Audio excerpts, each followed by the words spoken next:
Wassalatu wassalamu bihi nasta'inu ala umuri dunia waddin wa ala alihi washabihi asmin apa. Alhamdulillah bisa kembali berjumpa di kajian telah kitab. Ini kitab yang ketiga ya, yang dikaji di Syiar Malam bersama saya. Pertama dulu kita bahas tentang kitab Afkar Siyasi, apa, pemikiran politik Islam ya. Kemudian dilanjutkan dengan kitab Mafahim Siyasiyah li Sutahlir yang sudah eh, dituntaskan sebulan lalu ya, setelah 3 tahun. 3 tahun ternyata hitungan saya, bukan 2 tahun. Dan ini kitab yang ketiga, eh, tentang wahadah dauliyah ya, fi syariatil Islam, tentang perjanjian-perjanjian ad-dauliyah ya, internasional dalam pandangan syariat Islam. Saya nggak tahu nih berapa lama. Mudah-mudahan nggak terlalu lama ya. Eh, di pertemuan pertama ini saya akan berikan pembahasan awal ya. Nah, kalau di bukunya atau di kitabnya, saya nggak punya Arabnya ya. Jadi saya juga ini akses dari terjemahan. Mudah-mudahan saya tidak jauh berbeda ya. Eh, Di pertemuan awal saya akan menggambarkan apa yang dibahas di mukadimah ya, di pembahasan buku ini, termasuk nanti skematik isi dari apa yang akan kita bahas berikut-berikutnya. Yang memang itu juga disebutkan di dalam mukadimah ya. Eh, jadi ini buku yang saya punya ya, eh, terjemahan dari Pustaka Thoriqul Izzah, sudah tidak terbit, penerbitnya sudah tidak ada, tapi setahu saya itu diakuisisi ya sama Al-Azhar. Nah, cuman apakah Al-Azhar ini menerbitkan ulang ya, saya belum cek ya, tapi di marketplace saya belum nemu ya tentang eh, terjemahan yang terbaru ini. Dan di buku ini juga dijelaskan bahwa sebenarnya buku ini adalah eh, apa ya, penyesuaian dari tesis ya, tesis yang dibuat oleh Iyad Kamil Hilal eh, untuk tesis S2 ya, di bidang syariah Islam. Memang sudah lama, tahun 78 tesis ini dibuat, tapi baru dibukukan tahun 83 oleh beliau ya. Jadi 5 tahun berikutnya baru terbit ya, setelah ada proses perubahan-perubahan. Karena kalau kita baca di bukunya sebenarnya eh, agak apa ya, kalau dalam bahasa bahasa akademiknya itu udah relatif berkurang ya. Dan sanksi kalau lolos ya, apalagi ini di di tesis yang dibuat di di Fakultas Syariah ya, di Universitas Ibnu Saud ya, di di Riyadh Arab Saudi gitu, karena mereka kan sangat ketat ya untuk kajian-kajian yang terindikasi dengan eh, ide-ide yang bertentangan dengan kerajaan gitu. Makanya mungkin kalau dari sisi konten itu masih akademis, tapi kalau diubah dalam buku ya, itu sudah dimasukkan unsur-unsur yang lebih ideologis ya dari sang penulis buku ini gitu. Termasuk juga di buku ini di belakang itu dicantumkan referensi-referensi, dan memang referensinya terpilih ya. Dan ada referensi yang lebih lebih apa, lebih umum ya, lebih umum referensinya itu. Nanti juga saya akan ulas ya. Jadi itulah isi buku tentang buku ini. Eh, di awal eh, beliau memberikan kerangka kenapa buku ini dibuat, dan eh, kenapa sistematikanya seperti ini, termasuk metodologi yang beliau angkat itu dipilih metodologi yang disebutkan di Muqaddimah ini ya. Jadi kerangkanya adalah ini dalam Muqaddimah beliau jelaskan bahwa memang Allah itu eh, menurunkan Islam secara, dan ini eh, kerangka yang sangat khas ya. Bahwa Islam itu adalah dia mengatur al-qaf bainal insan ma'aholikihi, mengatur hubungan manusia dengan sang pencipta, yaitu persoalan akidah dan ibadah ya, disebut seperti itu. Kemudian juga Islam itu juga mengatur alaqah baina insan binafsihi ya, dengan dirinya sendiri. Masalah akhlak, ya, masalah cara berpakaian, kemudian makanan, minuman, itu adalah bagaimana Islam mengatur hubungan manusia dengan dirinya sendiri. Nah, termasuk juga Islam itu mengatur hubungan manusia bi ghairihi ya, dengan selain dari manusia, dengan manusia yang lain, dengan sesama, eh, terkait dengan masalah apa namanya, eh, ya muamalah, masalah berketanggaan, istimaiyah, kemudian termasuk di dalamnya adalah persoalan. Nah, ini yang nanti mengarahkan kepada kenapa muncul topik ini ya, bahwa Islam itu mengatur masalah politik. Islam juga mengatur masalah politik luar negeri gitu. Itulah kerangka Islam. Ya. Mungkin kita sering mengenal ya, skema ini gitu. Karena memang Allah telah turunkan Islam itu untuk menjelaskan segala sesuatu. Wa nazzalna 'alaikal kitab tibyanan likulli syai'. Quran surat An-Nahl ayat 8 sebut bahwa Allah sudah turunkan Al-Quran ini, wahyu Allah ini, eh, tibyanan likulli syai', untuk menjelaskan segala sesuatu. Oh, belum menjelan. Slide. Bentar. Belum jalan. Saya jalan.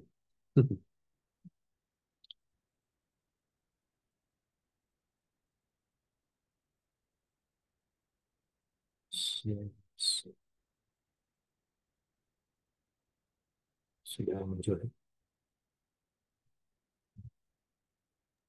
Alhamdulillah. Nah, ini bukunya tadi ya. Ini tadi tentang buku, bahwa ini buku S2 ya, tesis kedua magister bidang syariah Islam di Universitas Ibnu Saud Riyadh, Arab Saudi ya. Penulisnya adalah Iyad Hilal. Beliau itu setahu saya tinggal di Inggris ya, setelah lulus kuliah.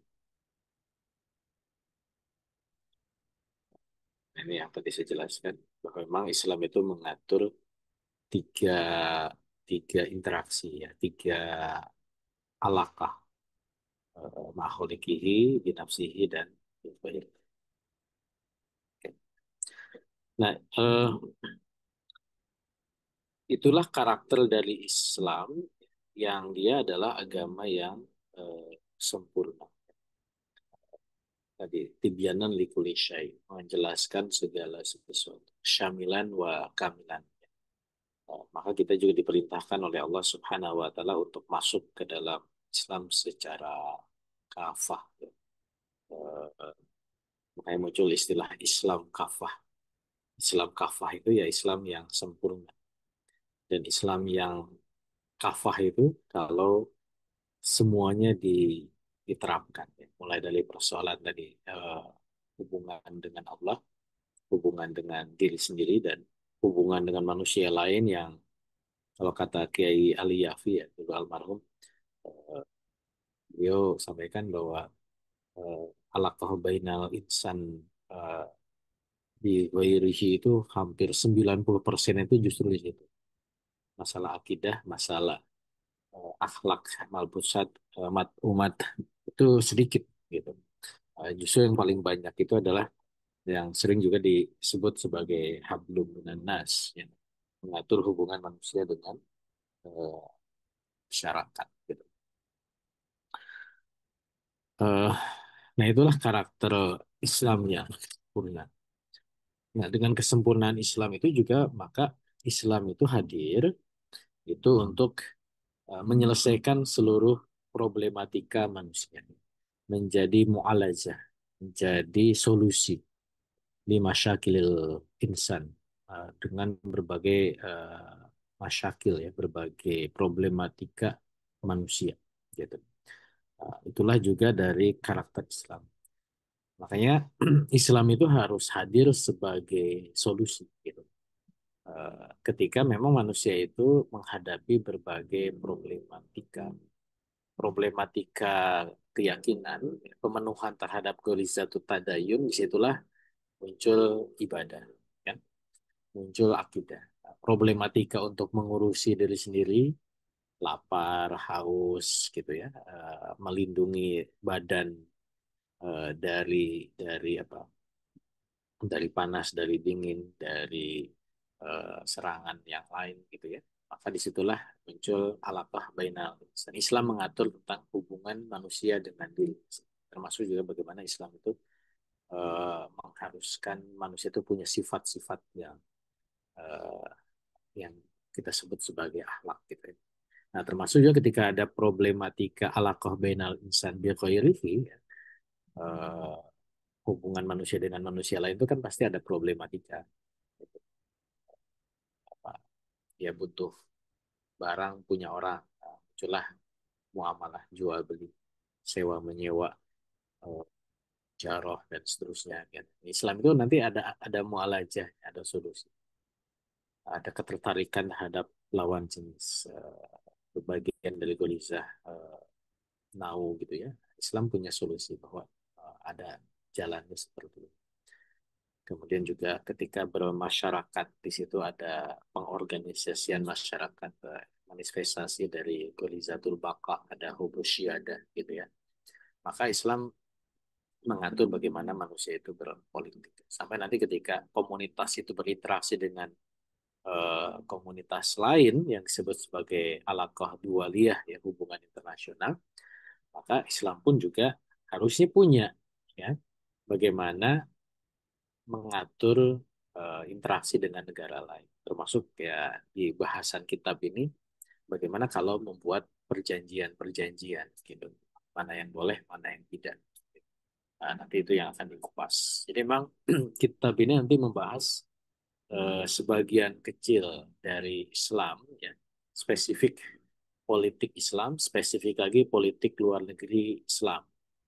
Karena kalau dalam kajian hubungan internasional, kajian perjanjian internasional itu adalah sub dari pembahasan hukum internasional.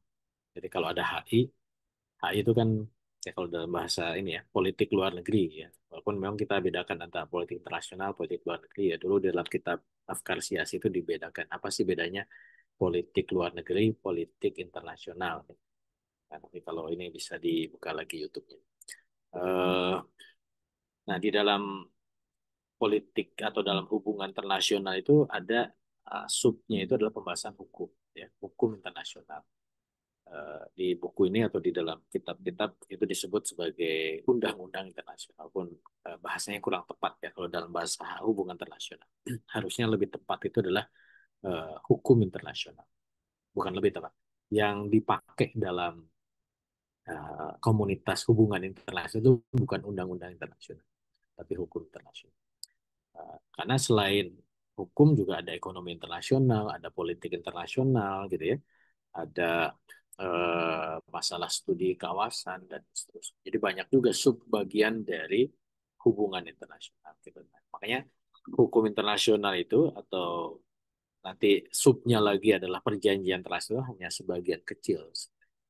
Ini sebagian kecil itu jadi tesis ya. Sebagian kecil saja jadi tesis gitu. Eh, Inilah luar biasanya Islam ya. Kalau waktu saya sedang studi S3 kemarin itu, saya kan mengumpulkan ya, berbagai referensi tentang, karena kebetulan saya studi Islam dan HI ya, bagaimana mengkaji Islam dan hubungan internasional, itu ya banyak gitu ya.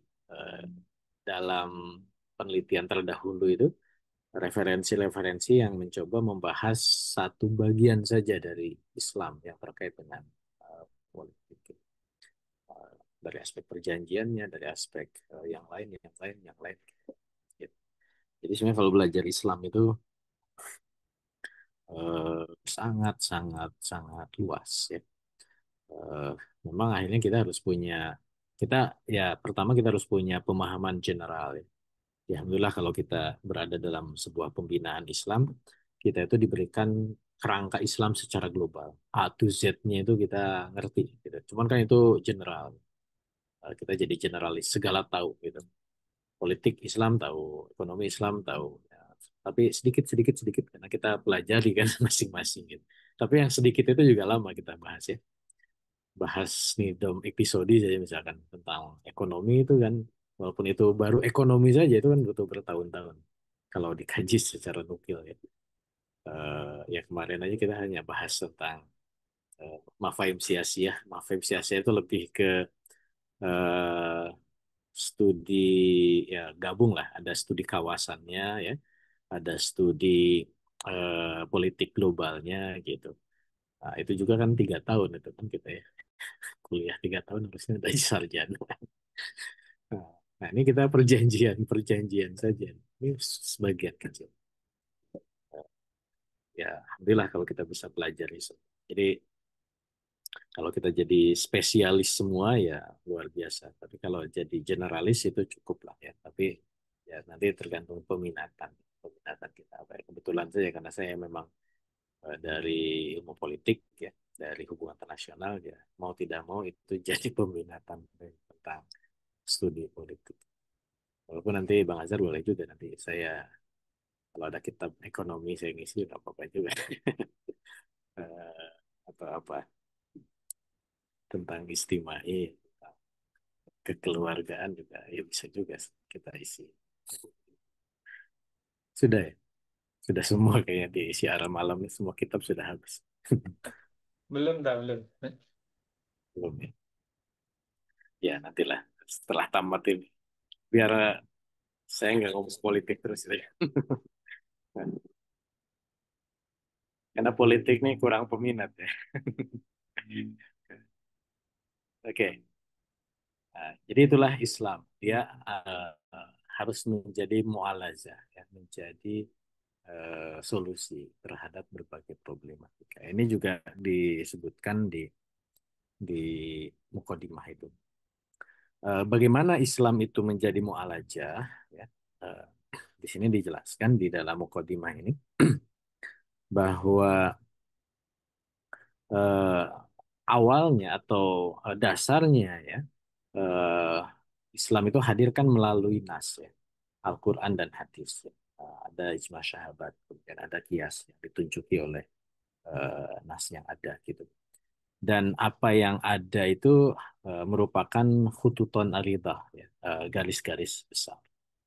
Nah, yang kemudian ini luar biasanya dalam Islam itu nanti membuka ruang ya untuk ketika muncul persoalan yang baru itu dilakukan proses istimbat hukum ya. Sehingga nanti juga bisa distandarisasi persoalan yang baru itu bagaimana pandangan syariat. Makanya judulnya kan tadi bagaimana eh, apa, perjanjian internasional menurut syariat Islam. Gitu. Walaupun nanti yang menarik di kitab ini ya itu penulis menghindari metode perbandingan gitu. Nah ini yang berbeda dengan saya. Kalau saya dalam tesis saya itu justru saya menggunakan metode perbandingan gitu ya. Ya masing-masing punya argumentasi ya. Eh, atau nanti mungkin bedah tesis saya aja ya, berikutnya. Tesis saya lumayan 500 halaman. Bisa berapa tahun kalau mau dibedah. Cuman belum dibukukan itu. Padahal tahun berapa ya? 2011 sih. Udah 14 tahun lalu. Saya buat tesis, tapi perbandingan itu. Perbandingan Masru, Masru Dustur. Perbandingan Undang-Undang Dasar 1945 dengan Mas Rudustur atau tesis saya. Nah, ini yang beda dengan di tesis ini. Jadi eh, persoalan yang baru itu bisa diberikan solusi dengan proses yang disebut sebagai istihad. Ya. Jadi diistinbat, digali problematikanya itu, kemudian dicari bagaimana pandangan syariat ya, baik dalam Al-Quran, dalam Nas ya, kemudian juga dalam Ijma Sahabat dan Qiyas, sehingga nanti pandangan syariat terhadap problematika itu seperti apa. Nah, nanti yang menarik ya di dalam pembahasan di kitab ini atau di buku ini itu adalah nas-nas yang diangkat ya. Itu menarik ya kalau kita eh, kaji dalil-dalilnya ya. Dan itu nanti bisa menjadi ruang diskusi kita lah ya.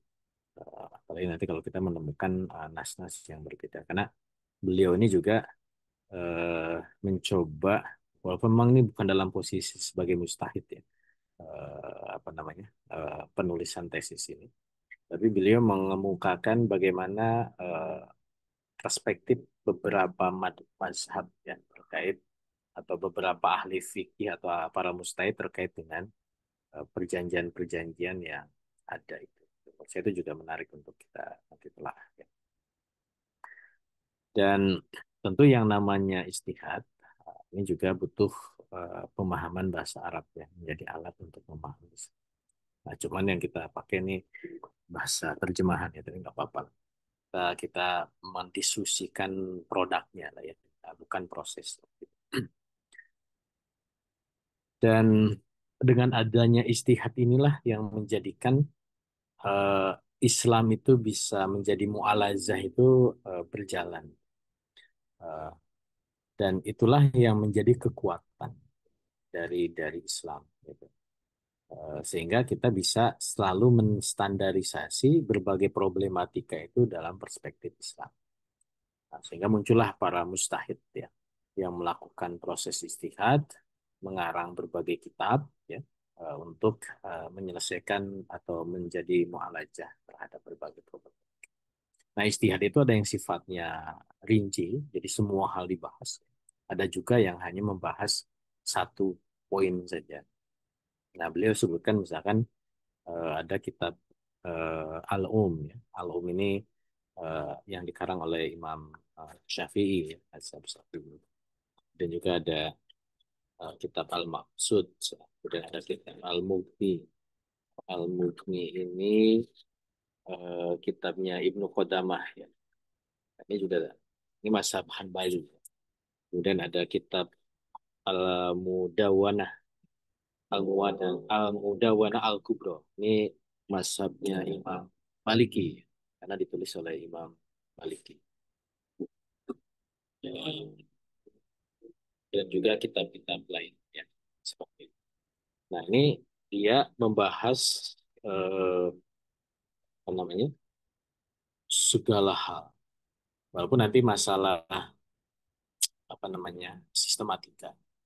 Setiap mustahid itu dia punya sistematika sendiri dalam bangsa. Di dalam kitab Nizam Islam itu kan juga dijelaskan mungkin sudah pernah kajiannya bahwa posisi istimbat hukum itu kan bagi seorang muslim itu kan dua.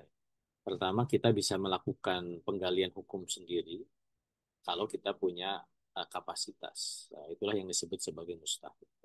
Kalau kita tidak punya kapasitas untuk melakukan istimbat sendiri, maka kita terkategori sebagai orang yang mengikuti saja, mengikuti pendapat. Itu yang disebut sebagai mukallid. Ya. Mukallid itu ada mukallid am, ya. Dia ikuti apa eh, semuanya secara keseluruhan tanpa tanpa saring gitu ya. Yang penting saya ikut Imam Syafi'i, maka dia pakai semua tuh al-um. Gitu. Tapi ada muqallid mutabi ya. Nah, kalau dia punya sedikit keilmuan untuk bisa memilih dan memilah pendapat dari para mustahid, maka dia menjadi muqallid mutabi.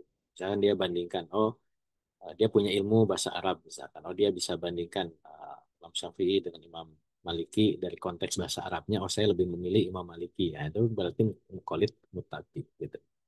Tapi tetap dia pasti mukallid itu pasti memilih pendapatnya Mustahil seperti itu. Tapi kalau dia punya kapasitas menggali sendiri, maka ada tiga peluang. Pertama dia menjadi mustahid eh, apa namanya mustahid mutlak ya. Dia punya metodenya, metodologi cara penggaliannya, termasuk juga produk. Nah, yang kedua mustahid mazhab. Nah, mazhab itu adalah yang memang umum ya. Dari A to Z dia bisa gali. Ya, seperti Imam Syafi'i, makanya ada mazhab Syafi'iyah, Ambaliyah, Malikiyah. Karena memang dia para ulama ini rahimahullah mereka itu menggali secara rinci setiap aspek itu. Nah, kalau hanya menggali satu pokok bahasan saja, nah itu yang disebut sebagai mukallid fil masalah. Seperti misalkan Al-Kharaj ya. Ini siapa ya? Saya lupa. Kemudian juga ada kitab Al-Ahkam Sultaniyah ya. Kitab Al-Ahkam Sultaniyah itu dari Imam Al-Mawardi ya. Kalau Al-Kharaj itu membahas tentang ekonomi saja. Walaupun bukan tentang kharaj saja, tapi kharaj itu kan sub bagian dari iktisadia. Tapi ini bahas tentang ekonomi keseluruhan di enam kitabnya Al-Kharaj. Tapi kalau misalkan Ahkam Sultaniyah Imam Marwardi itu dia hanya membahas aspek politik saja, hukum-hukum tentang kekuasaan, tentang politik gitu. Ini berarti fil masalah. Ya, kalau Syekh Taqiyuddin An-Nabhani itu bisa terkategori sebagai mustahid mutlak gitu. Karena ada kitab metodologinya itu di kitab Saksiyah juz 3 ya. Sudah dikaji ya? Belum. Itu metodologi eh, ya berat lah kalau dikaji. Kayaknya belum ada yang berani mengkaji. Atau nggak ada juga yang nonton nanti. Nah, kemudian beliau juga menulis berbagai kitab dari berbagai apa namanya berbagai aspek ya. Aspek ekonomi ada nizam iktisadi, aspek interaksi laki wanita ada nizam istimai, ya. Ada tentang keuangannya al-amwal gitu. Ada politiknya mafahim sia-sia gitu. Kemudian ada yang apa kapitas selektanya nizam Islam, mafahim ya. Sutahrir itu kapitas selekta. Saksiyah juz awal itu tentang akidah dan apa ulumul Quran, ulumul hadis gitu ya. Nah, kita Saksiyah juz 2 itu terkait dengan masalah beberapa contoh eh, proses istihad ya. Ada contoh istihad dan isinya gitu ya. Eh, itu di Saksiyah juz 2. Apalagi Azizah berarti tentang struktur negara gitu ya, itu politik gitu. Kemudian Cakatul itu tentang kepartean. Nah, itu eh, berarti hampir semua aspek. Ada juga masalah sholat ya. Kitab Ahkamus Sholah itu saya Taki juga yang mengarang itu tentang sholat, ya, masalah fikih ibadah itu ada juga. Eh, tentang ekonomi ya zakat macam-macam. Nah, cuman bedanya itu nanti di kitab Saksya Juz 3 itu dijelaskan bahwa memang perspektifnya yang beda. Makanya metodologinya itu kalau saya Taqiyuddin An-Nabhani itu memandang Islam itu sebagai nizam, ya, sebagai sistem. Makanya kenapa kitab-kitabnya itu dinamai dengan nizam. Nizam Islam, nizam Isodi, nizam Istimah, ada nizam hukmi, pemerintahan, ada nizam ukubat, walaupun mungkin tidak dikaji. Sudah ada kajiannya, Bu? Saya juga menarik juga bahas kitab nizam ukubat ya. Kebetulan saya juga dosen hukum internasional. Kalau mohon nizam ukubat itu menarik ya, tentang hukum persangsian. Nah, itu dinamai dengan nizam itu karena memang memandang Islam itu sebagai sistem. Nah, itu yang membedakan dengan kajian-kajian para mustahid yang lebih ke ke kodifikasi fikih gitu ya, jadi produk. Nah, kalau Syekh Taki itu beliau meng, apa, mengkaitkan satu hal dengan hal lain. Gitu. Makanya di dalam segala pembahasan itu pasti ada kaitannya dengan negara. Gitu.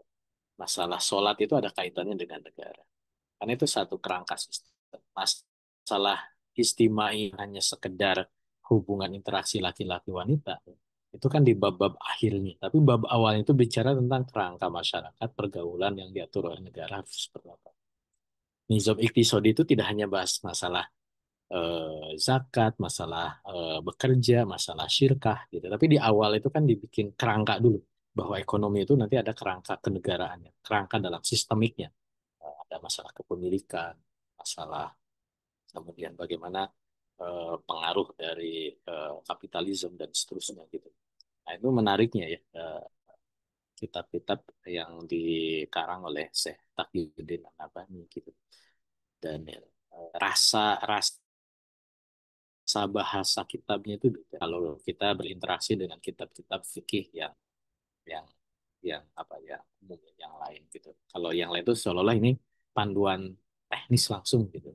Cuman ketika dipelajari itu ini kerangka globalnya enggak. Nah, ini luar biasa sih tapi dengan apa. Makanya harus dapat itu kerangkanya. Kalau kita sudah mengkaji tapi masih masih nggak dapat ya harus diulang lagi proses kajiannya dan ini kan. Nah, makanya dengan adanya proses istihad yang melahirkan para mustahid ini, lahirlah masa keemasan Islam ya. Itu yang disebut di dalam kitab ini bahwa keemasan Islam itu hadir karena memang para mustahid itu dia sangat subur, maksudnya sangat banyak bermunculan para mustahid gitu. Dan disitulah pemikiran umat itu terus berkembang kuat ya. Bahkan disebutkan dalam kitab ini bahwa sampai-sampai orang non-Arab itu mengungguli kalangan Arab ya dalam persoalan bahasa Arab. Ya, sampai seperti itu. Imam Bukhari itu sangat ahli hadis ya, kesahihannya. Padahal dia orang yang sangat jauh dari Arab. Ya. Bukhari itu kan Bukhara di sekarang di Uzbekistan di Asia Tengah. Gitu.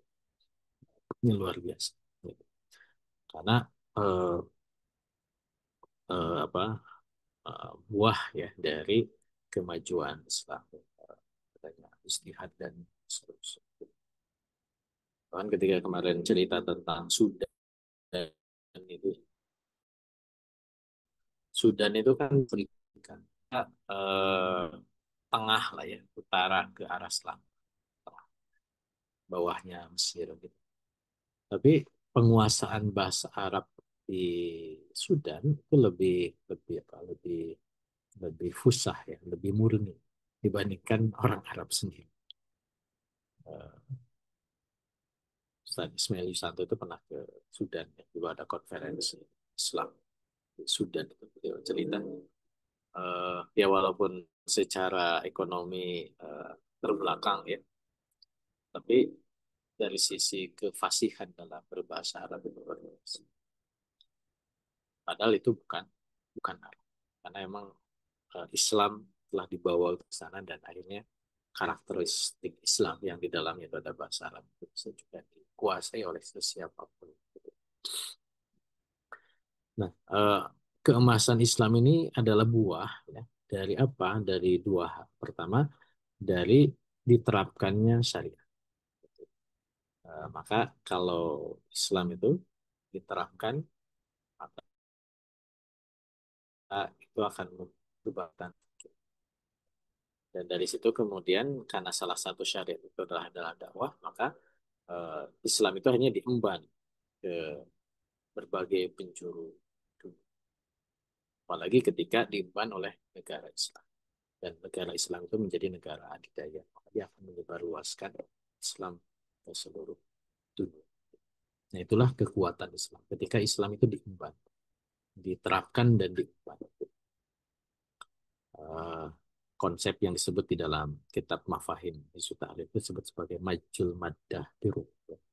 Disatukan materi dengan ruh itu konsep. Nah, ini yang kemudian nanti dirusak pada masa kemunduran Islam. Ketika eh, ya Islam itu tidak lagi diemban akibat dari, ya, ini panjang ceritanya, akibat dari sekularisme. Apa itu sekularisme? Fasludin anil, memisahkan agama dari kehidupan. Padahal Islam itu harus menyatukan agama dengan kehidupan. Nah, sehingga akhirnya negara pun berhenti mengemban risalah Islam, akhirnya runtuh, ya, akhirnya terpecah belah dan runtuh apa persatuan umat kemudian.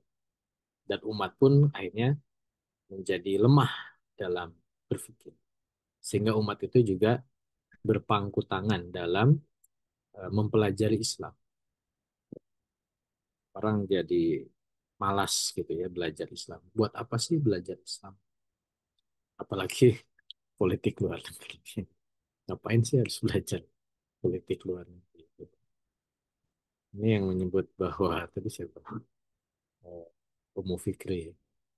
Wah, politik itu seru ya, hanya Ummu Fikri aja kayaknya seru.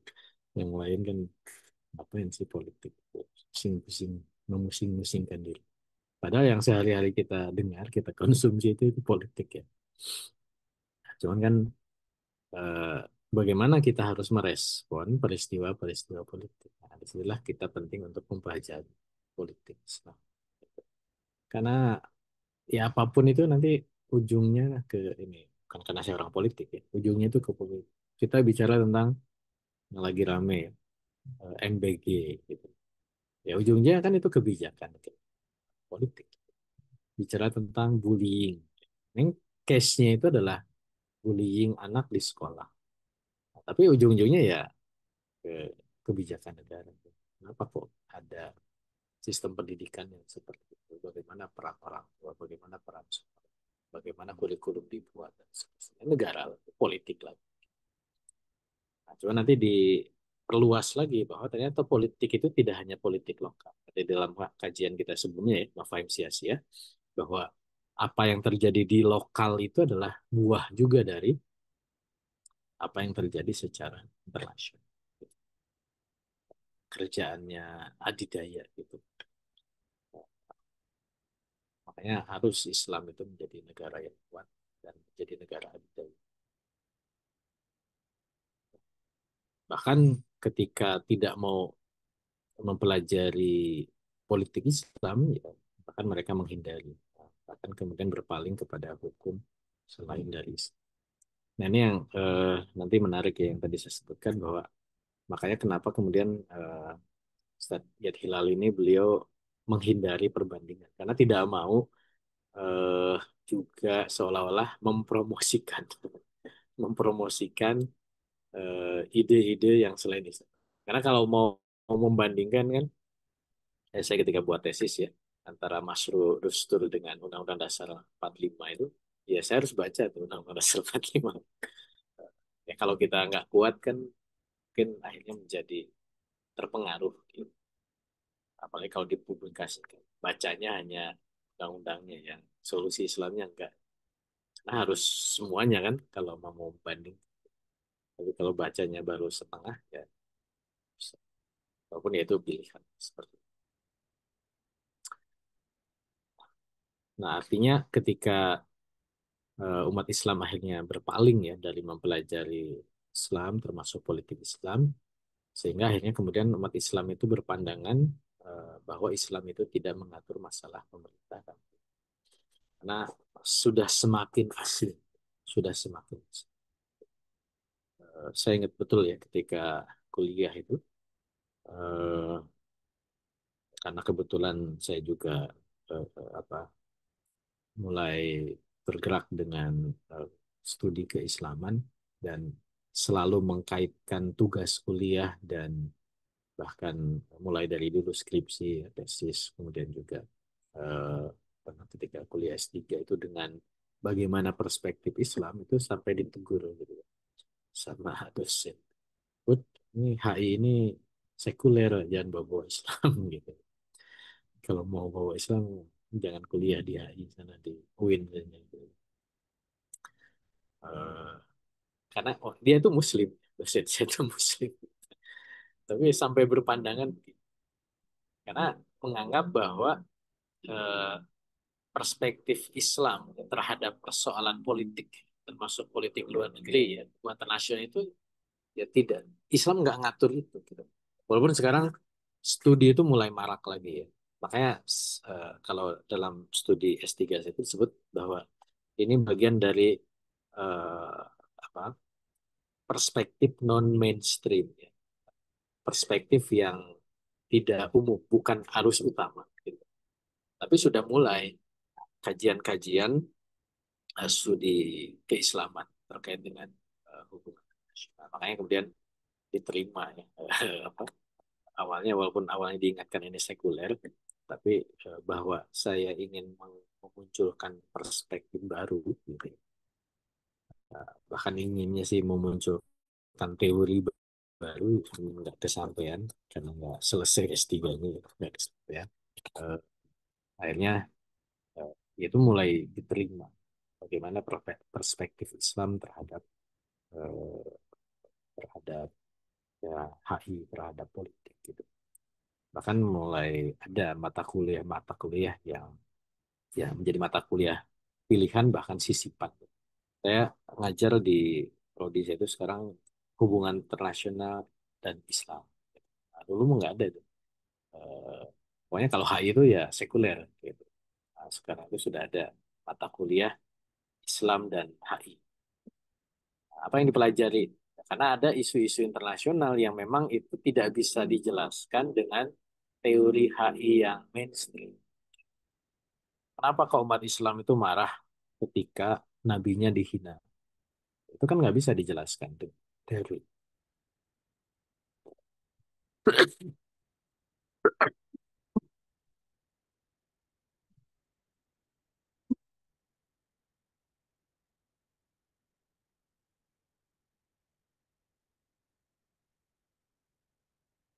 Mohon maaf ya. Eh, apakah persoalan Palestina Israel itu eh, hanya bisa dijelaskan dengan konflik ya, teori konflik? Bahwa ini adalah perebutan teritorial, misalkan itu nggak bisa.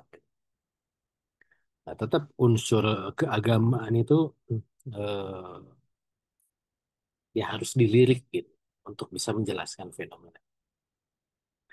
Kenapa Iran itu mendukung Hizbullah misalkan di Suriah ketika melawan Israel dulu?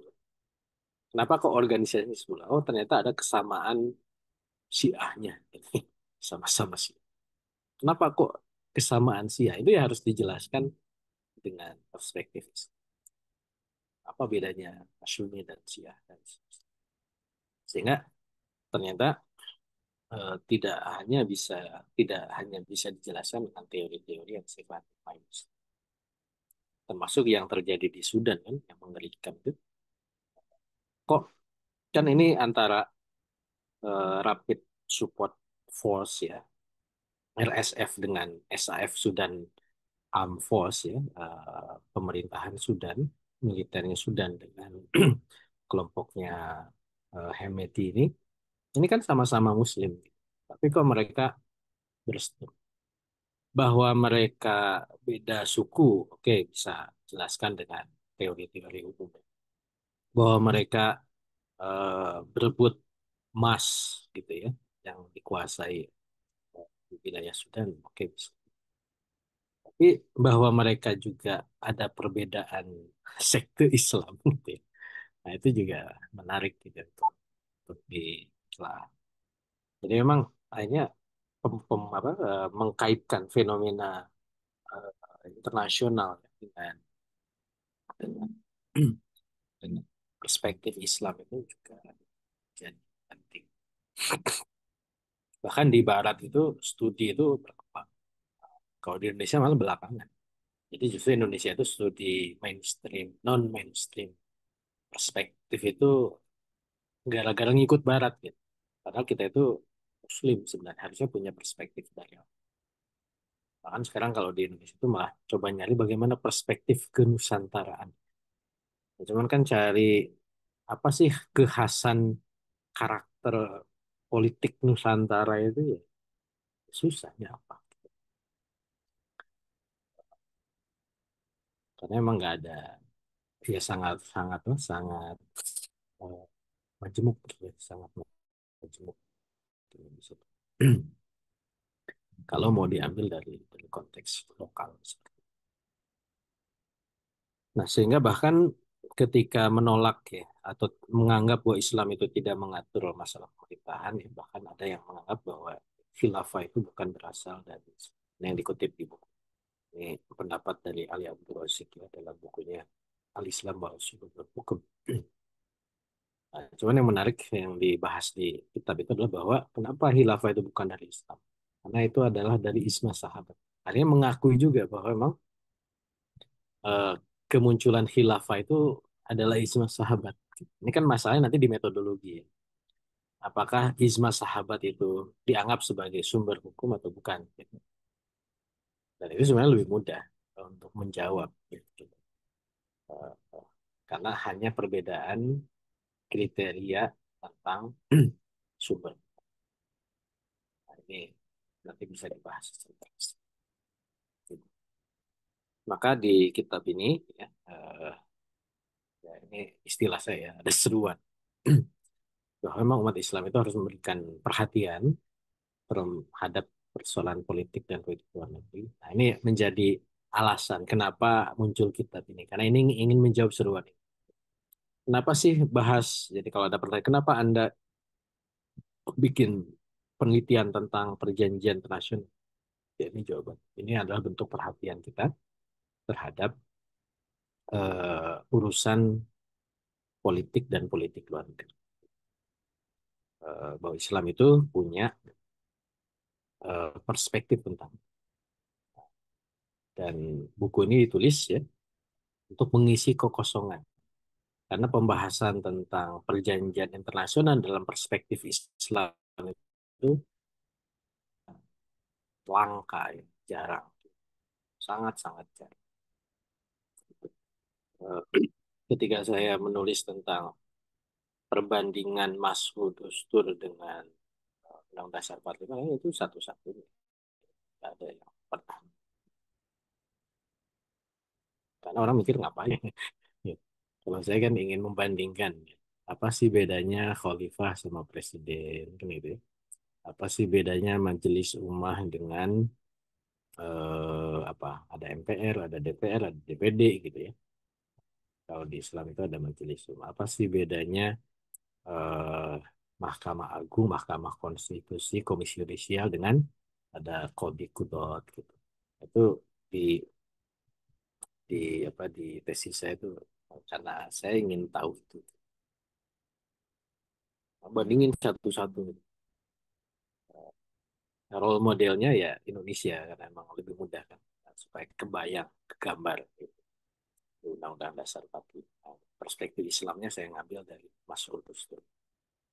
Karena ketika saya ada Undang-Undang Dasar NI, Negara Islam Indonesia, terus saya punya bukunya. Itu eh, yang nggak inilah, nggak menarik kalau dibandingkan. Karena konsepnya butuh ini, butuh pendalaman konsep. Padahal NI nggak punya konsepnya gitu ya. Saya bukan nggak punya, saya nggak nemu gitu ya untuk penjelasan detailnya. Tapi kalau di Masyhur Dusur kan ketika bahas khilafah ada kitab sendiri tentang khilafah kan. Ketika bahas Majelis Ummah ada di dalam Nizam Hukmi misalkan. Jadi referensinya itu dalam gitu. Eh, Sehingga menarik untuk dibandingkan. Nah, termasuk ya tentang perjanjian internasional. Mungkin eh, saya searching memang belum nemu ya perjanjian internasional dalam perspektif Islam ya, selain buku ini. Kalaupun ada, nanti saya coba sambil kajian kita ya, kita coba sama-sama cari kalau ada. Nanti kita coba jadikan referensi tambah. Tapi kalau hukum perjanjian internasional etik gitu ya, itu banyak gitu. Bahkan ya saya itu jadi bahan ajar saya ketika saya ngajar mata kuliah hukum internasional itu ada satu pembahasan tentang perjanjian internasional. Rujukannya ke Konvensi Wina ya. Konvensi Wina tahun 1969 ya. Itu rujukannya itu ke situ. Eh, Nanti kita nanti boleh lah ya saya kasih suplemen. Karena ada perjanjian internasional mungkin kita eh, beberapa sudah familiar dengan istilah-istilah. Ada namanya treaty, perjanjian. Ada juga charter, ya. Ada declaration, ada call, ada convention, ada more of istilah-istilah yang dimunculkan dalam hukum perjanjian internasional. Apa sih bedanya satu sama lain? Kalau Islam nanti apa gitu ya? Di buku ini nggak akan dikupas karena emang beliau menghindari perbandingan ya. Tapi nggak apa-apa nanti saya kasih suplemen ya untuk ya sekedar maklumat lah. Kayak Indonesia kan ada ASEAN Charter, kan namanya Charter, ada piagam ASEAN. Tapi dulu kita pakai ASEAN itu didirikan dengan deklarasi Bangkok, namanya deklarasi. Nah ini apa bedanya? Apa-apa nanti kita coba pas. Walaupun tadi beliau tidak mau membandingkan, eh, karena dianggap keberadaan hukum internasional itu sebenarnya sudah kita bahas ya di dalam kitab Mafhum yang betul hukum internasional itu kan muncul untuk menyerang Islam gitu. Dia bagian dari kalau dalam Mafhum itu bagian dari komunitas internasional. Bang Azhar masih ingat ya? Jangan ganti buku lupa lagi semua yang Mafhum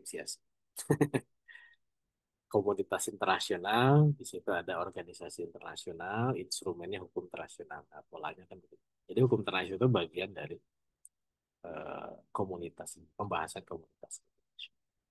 Ada yang boleh, ada yang enggak. Gitu. Nah, kalau beliau lihat hilal, Ustaz, lihat hilal ini beliau tidak mau membandingkan. Gitu. Tapi nggak apa-apa. Oke, nah ini metodologi.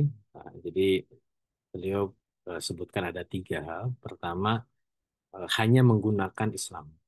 Dibahasakan dengan berjalan bersama Islam. Tidak memposisikan Islam, tidak memposisikan membela Islam. Ya, beliau sebut begitu.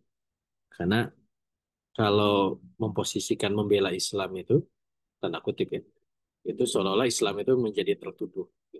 Beliau contohkan misalkan eh, tentang konsep jihad gitu ya. Jihad itu kan di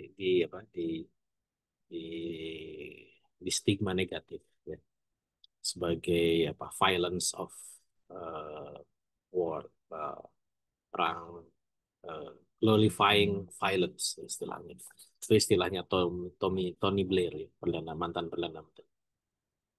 Islam itu punya konsep glorifying violence apa memuliakan mengeluk-elukan kekerasan apa itu jihad gitu. Itu adalah tuduhan. Maka kemudian kita membela, oh nggak begitu, jihad itu begini-begini. Nah, beliau menghindari pembahasan yang sifatnya pembelaan. Ya. Walaupun kalau saya baca sebenarnya ya ada konsep-konsep yang keliru yang kemudian diluruskan oleh beliau. Kemudian yang kedua, eh, yang ini umum ya, jadi pendapat diambil dari eh, dalil-dalil syar'i. Al-Quran, Sunnah, Ijma Sahabat, dan Qiyas. Nanti kita juga bahas. Dan yang ketiga, ya, beliau tidak melakukan perbandingan dengan hukum internasional yang ada. Walaupun beliau sebutkan bahwa tidak semua hukum internasional itu buruk, ya, tapi juga ada hukum-hukum internasional yang merupakan uraf, ya, kebiasaan internasional istilahnya, yang itu juga diakui dalam Islam. Jadi nanti juga angkat bagaimana masa Rasulullah SAW itu juga memakai uruf sebagai uh, kebijakan beliau gitu. Kayak di perjanjian Hudaybiyah di situ nanti ada urufnya Kemudian terkait dengan sikap terhadap utusan itu ada uruf. Padahal itu bukan dari Islam, tapi karena itu uruf yang dipakai itu jadi baik. Nah, terakhir ini isi yang akan kita bahas. Eh, saya belum bisa prediksi nih berapa kali pertemuan ya. Jadi kita sambil jalan saja. Kita baru bahas mukadimah sama skema pembahasan. Kemudian nanti insya Allah minggu depan kita bahas tentang kategori negara. Ya. Nah ini penting nanti pembahasan kategori negara ini, karena dulu juga waktu saya di kampus itu, eh, pendapat-pendapat Islam itu bermuaranya di sini. Bahwa Islam itu ketika bicara eh, alakah dualiyah ya, hubungan internasional ya, itu eh, ya Islam itu hanya membagi dua negara, negara Darul Darul Islam dan Darul Kufur. Ya, selain Darul Islam itu Darul Kufur gitu. Nah, ini kan yang beda dengan perspektif hubungan internasional secara umum ya. Negara seberapa jumlah negara di dunia? Kalau orang HI kan bilang oh 200-an. Kalau orang Islam cuma dua, Darul Islam Darul Kufur gitu. Selain Darul, karena itu terkait dengan status gitu. Bukan hanya sekedar nama, status ya. Kalau tidak Darul Islam Darul Kufur gitu. Nah, ini yang nanti melahirkan hukum ya, hukum terhadap negara lain gitu. Itu bergantung kepada status.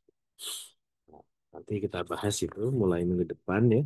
Nggak tahu itu berapa pertemuan tentang Darul Islam dan Darul Kufur.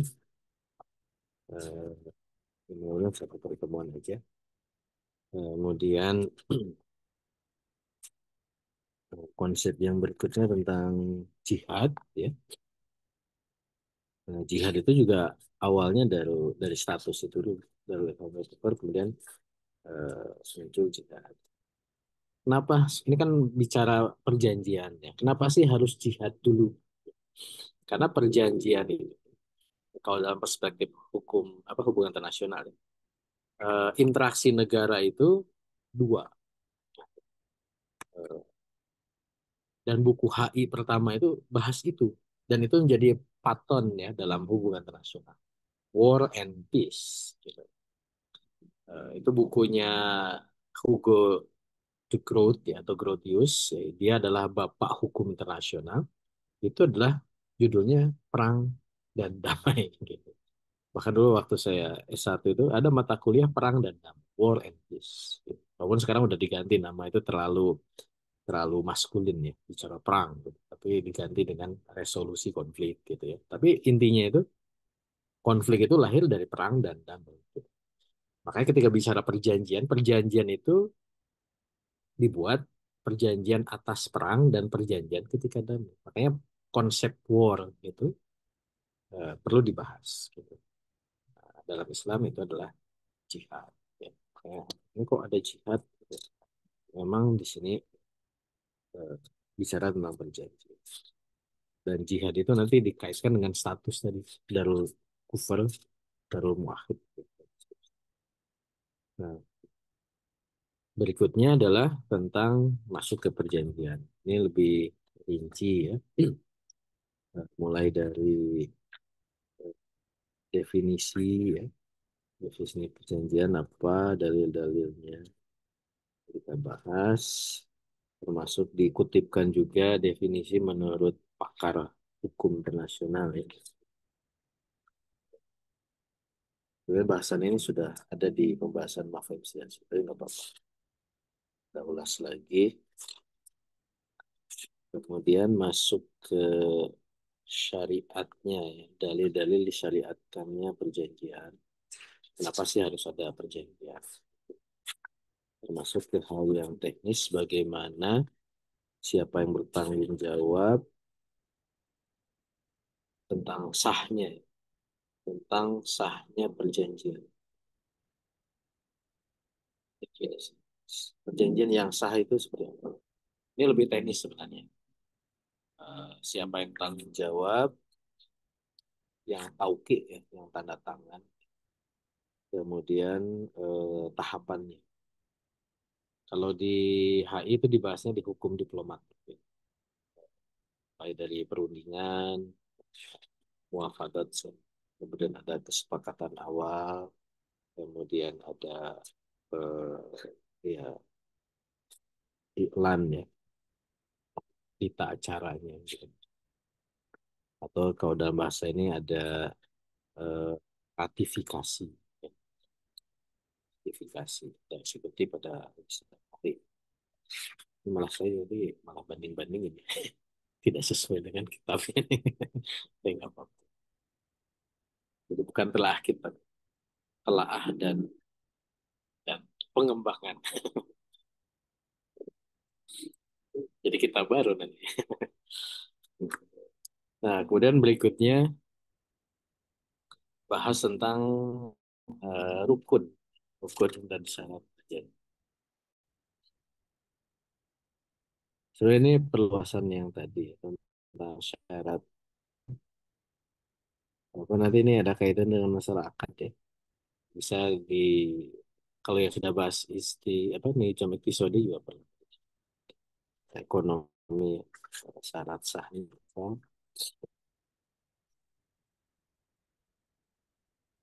Bahkan sampai ke yang teknis ya harus pakai bahasa Arab misalnya dan seterusnya.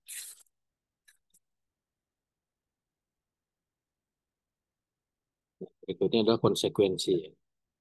Eh, Kalau tidak terpenuhi syarat itu nanti ini masalah nanti ke hukum wad'i ya. Hukum wad'i. Ada kan hukum itu ada hukum taklifi yang lima ahkamul khamsah, wajib wajib sunnah mubah makruh haram itu hukum taklifi. Nah kalau hukum wad'i hukum kondisi ya, ada syarat, ada rukun, ada rukhsah, seterusnya. Nah itu juga terkait dengan akad ya. Bahas sih hukum wad'inya itu apa. Nah kemudian bagian berikutnya ini tentang jenis-jenisnya. Nah ini mungkin lebih rinci. Mana yang boleh, perjanjian yang boleh seperti apa? Perjanjian yang boleh ini ada beberapa tentang kejahatan senjata, itu teknis ya. Perjanjian sakufah, perjanjian netralitas, perjanjian ekstradiksi. Ekstradiksi itu apa? Mengirimkan pelaku, memindahkan orang dari kita ke orang ke negara ketiga. Dan ini sudah ada di zaman.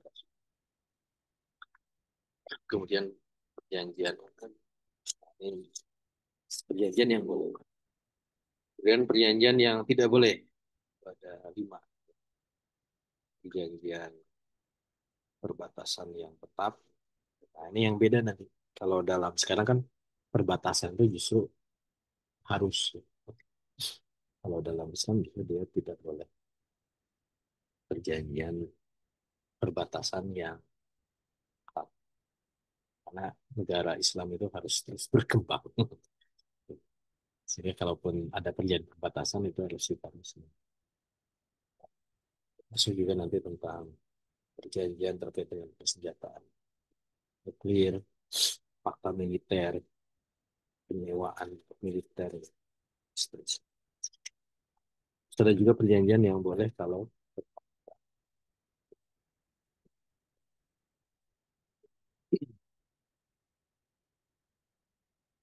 tentang Israel itu dibahas terus sendiri. Walaupun itu hukum umum.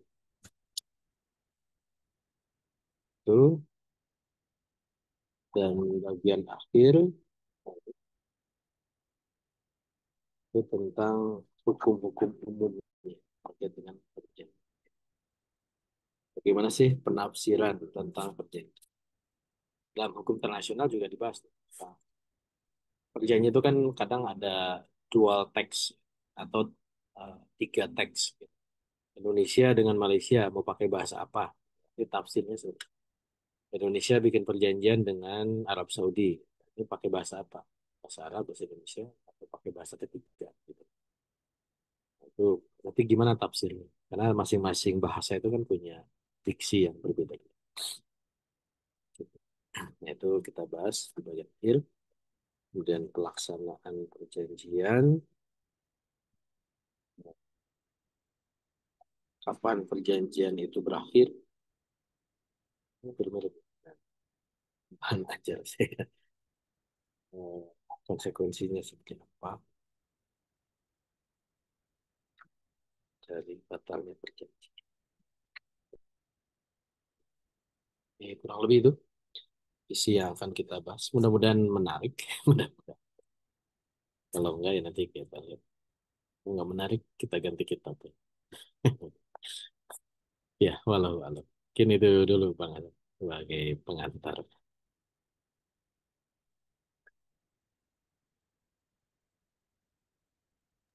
Ya, Alhamdulillah.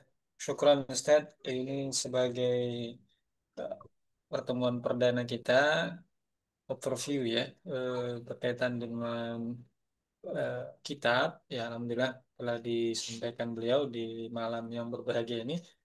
Eh, Kami kira cukup ada kesempatan lah ya, waktu untuk diskusi. Ya, mungkin eh, kalau untuk lebih dalam nanti di segmen selanjutnya ya. Ya, ini sudah ada yang bertanya, Ustadz. Buat Bapak Ibu mungkin juga kalau ada yang ingin diskusi, tapi jangan terlalu bab yang terakhir ya atau di bab tengah, jangan dulu ya. Insya Allah kita coba dulu di mukadimah ini. Kalaupun ada yang masih saling terkait, nanti kita coba minta beliau menanggapi pertanyaannya. Em, Ya ini ada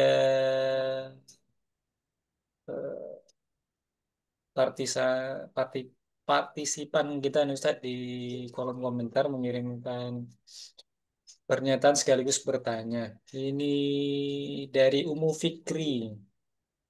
Ya buat Bapak Ibu silakan nanti ya kalau memang masih ada kami coba tunggu. Kalaupun nanti tidak ada ya berarti kita coba dahulukan yang masuk dulu ya. Umu Fitri saat ini sedikit kajian-kajian Islam yang membahas politik. Umat banyak tertarik dengan kajian fikih, tahsin, sholawat, bahkan para ulamanya juga, sehingga tidak paham hakikat persoalan politik yang sebenarnya. Seperti banyak kalangan pendukung Palestina di tanah air yang mendukung Pre-Palestine ya, dengan solusi two state station nation atau itu dianggap sebagai solusi real.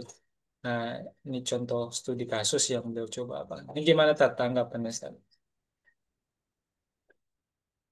Ya, ya sebenarnya kajian-kajian ya tadi saya sampaikan Islam itu kan sangat luas ya.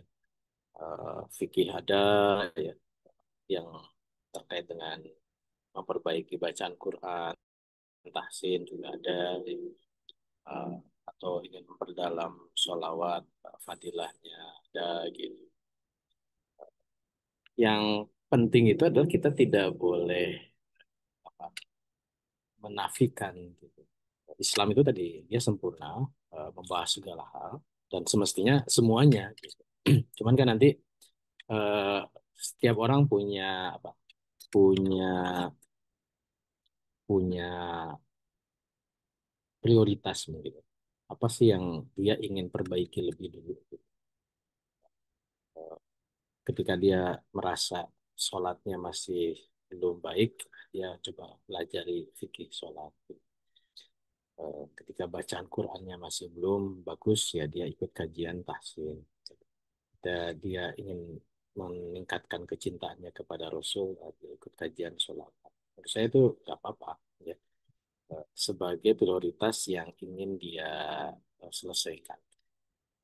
Eh, tapi yang nggak boleh itu adalah menafikan kajian lain. Bahwa Islam itu adalah kafah ya, syamilan wa kamilan ya.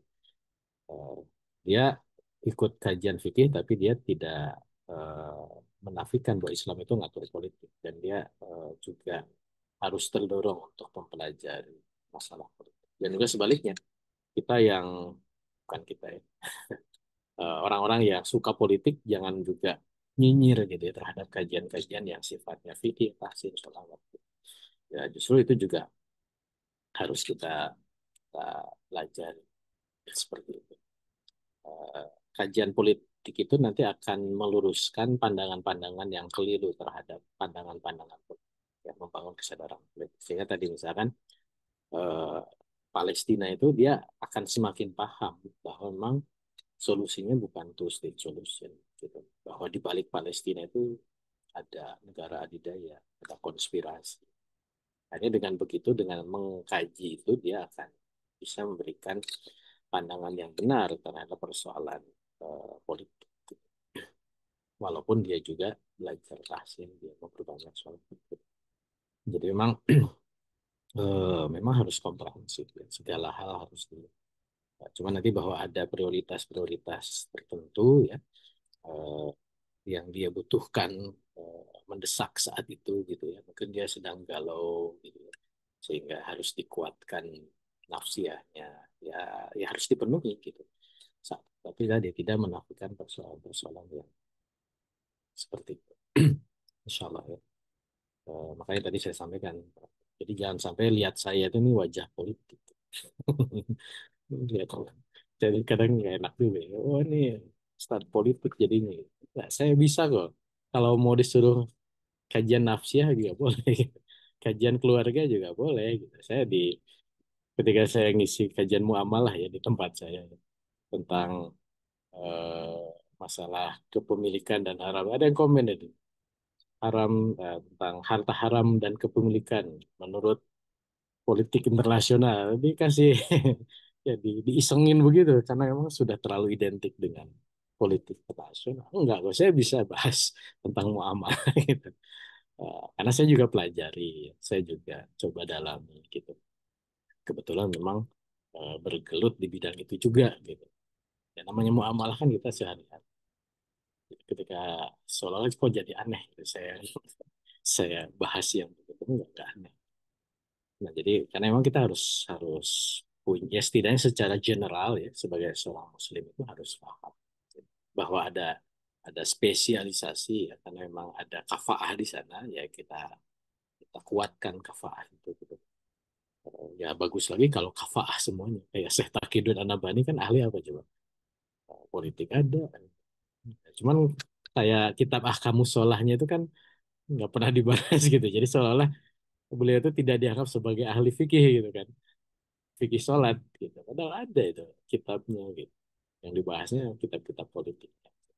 Enggak, kita harus juga paham soal itu ya umum fikri.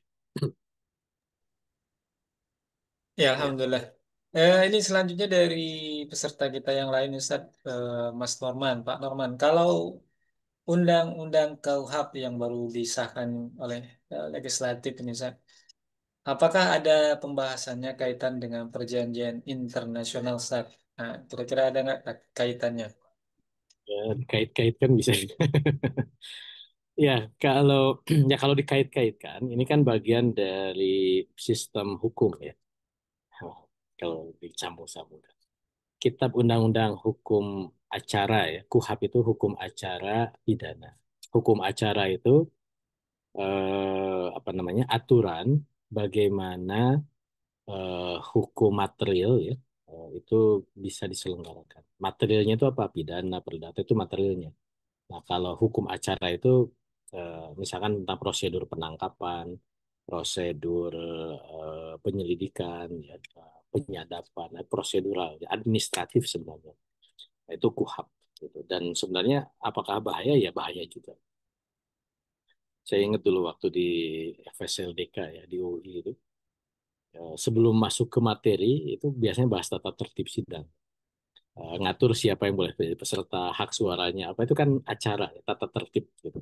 Itu tata tertib aja kita bahas sampai 8 jam. Karena karena nanti eh, kalau tatibnya itu disahkan berarti kan siapa yang boleh ngebahas, yang dibahas apa aja itu kan di aturan acaranya dulu. Makanya KUHP itu penting. Ini sudah disahkan. Ini luar biasa kalau kita nanti ada telah kuhab nih, boleh juga. Kebetulan saya belum dapat yang draft hasil pengesahannya lagi dicari. Kalau yang RUU terakhir saya punya, ya. Memang ada pasal-pasal yang mengerikan dari KUHP ini. Gitu. Apakah itu adalah agenda internasional? Kalau dikaitkan pasti ada. Gitu. Apakah itu bagian dari implementasi perjanjian? Memang secara secara eksplisit enggak, ya. Tapi secara implisit harus difahami ada. Gitu. Karena misalkan terkait dengan masalah terorisme, ya. Terorisme yang berkembang di Indonesia itu kan bagian dari international agenda gitu. Dan KUHP ini menjadi pemulus langkah eh, aparat untuk bisa melakukan lebih mudah lagi untuk memuluskan agenda. Itu bisa diambil pemahaman seperti itu ya, Pak Norman. Mungkin nanti kalau dibahas di channel lain, biasanya saya suka ditanya-tanya ya, kalau ada ya. Atau mungkin ada pakar hukum yang ditanya. Karena saya tadi dianggap pakar politik, bukan pakar hukum. Padahal saya ngajar hukum. Hukum kufur. Ya, walau. Ya, insya Allah. Alhamdulillah ini kita masuk ke peserta yang lain yang sudah mengirimkan pertanyaan. Ini cukup banyak ini pertanyaannya, Ustaz. Yang pertama dari beliau seputar tentang hubungan internasional. Pertama, berbicara tentang interaksi internasional, maka akan niscaya terdapat perbedaan tata nilai di antara pihak yang berinteraksi. Maka bagaimana bisa terjadi sebuah interaksi bila terdapat pemahaman tata nilai dan standar yang beda, Ustaz? Ini pertanyaan pertama, Ustaz. Iya, eh, ya pasti beda. Perintah Al-Quran kan begitu. Di Quran surat Al-Hujurat ya, diciptakan berbangsa-bangsa dan bersuku-suku. Nah, perintahnya apa? Lita'arofu, untuk saling mengenal. Jadi justru ketika itu fitrah ya, bahwa ada perbedaan qabail ya, bangsa dan eh, kabilah-kabilah dan suku-suku itu fitrah. Ya, banyak itu sejarah secara antropologis ya, bagaimana kemudian melahirkan bangsa-bangsa yang berbeda.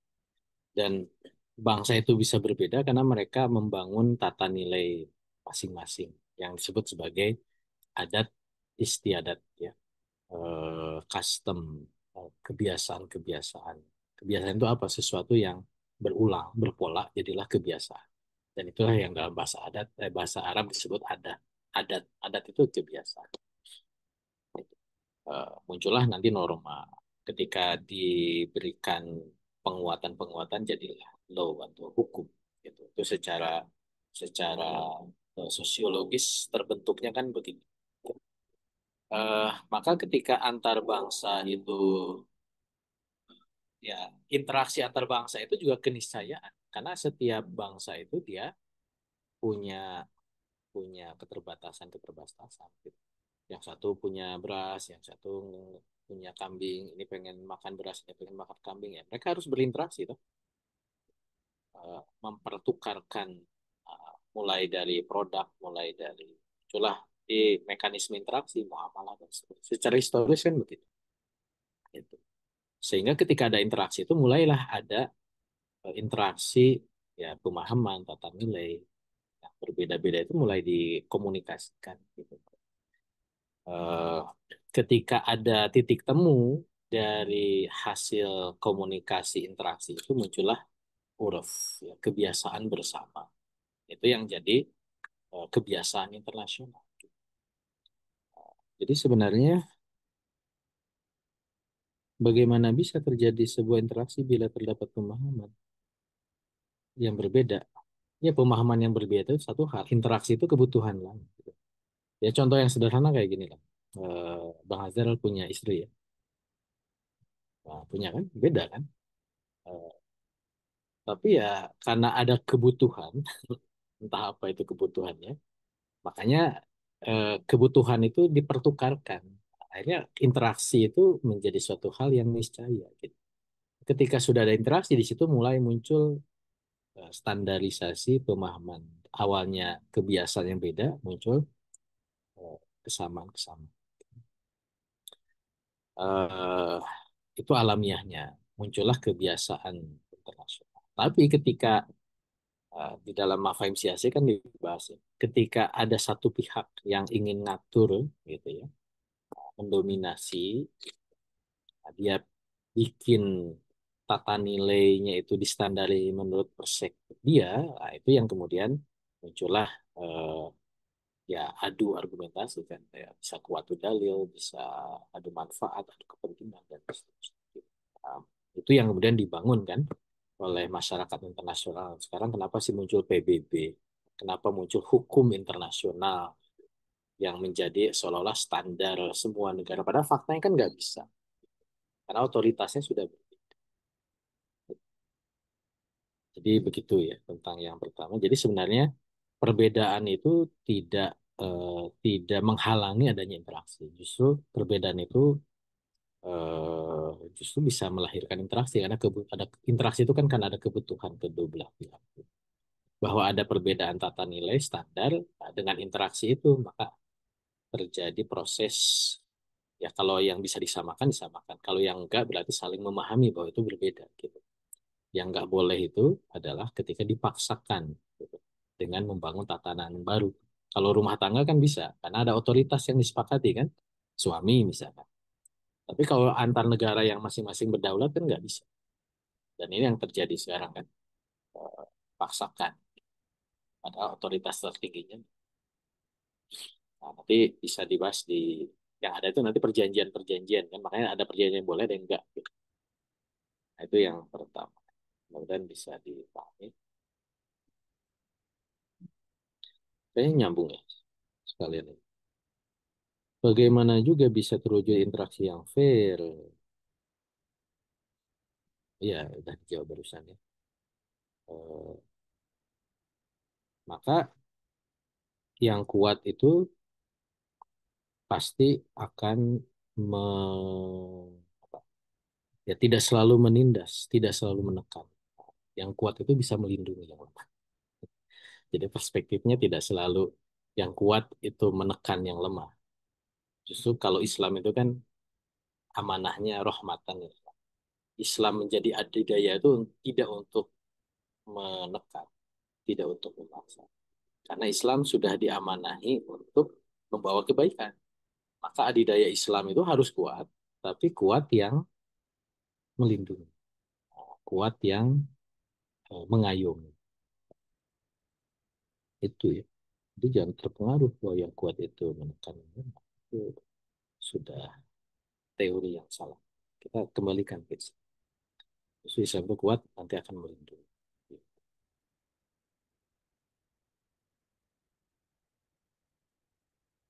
Ya, nomor tiga tadi udah dijelasin.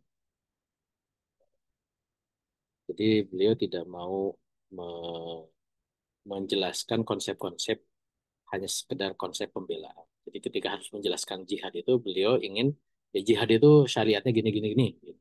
Bukan karena ada jihad itu tadi glorifying violence maka beliau jelaskan. Jadi melakukan pembelaan dulu enggak gitu gitu. Tapi langsung gitu. Itu hanya pilihan itu dulu.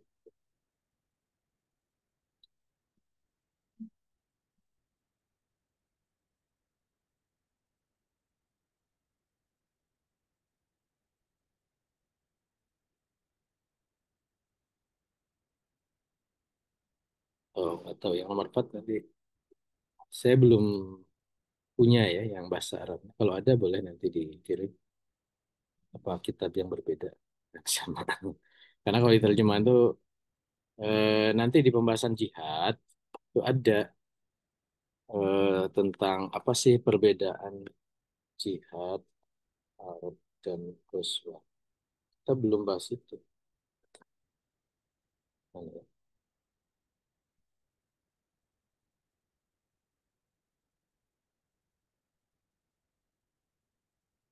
Itu nanti di bab tentang jihad. Nanti kita bahas juga. Tapi bukan di awal. Kalau ada Arabnya boleh. Bisa, bisa. Dari Bu Alma, kalian ya, Bang Adri. Bagaimana jika ingin punya kitab ini?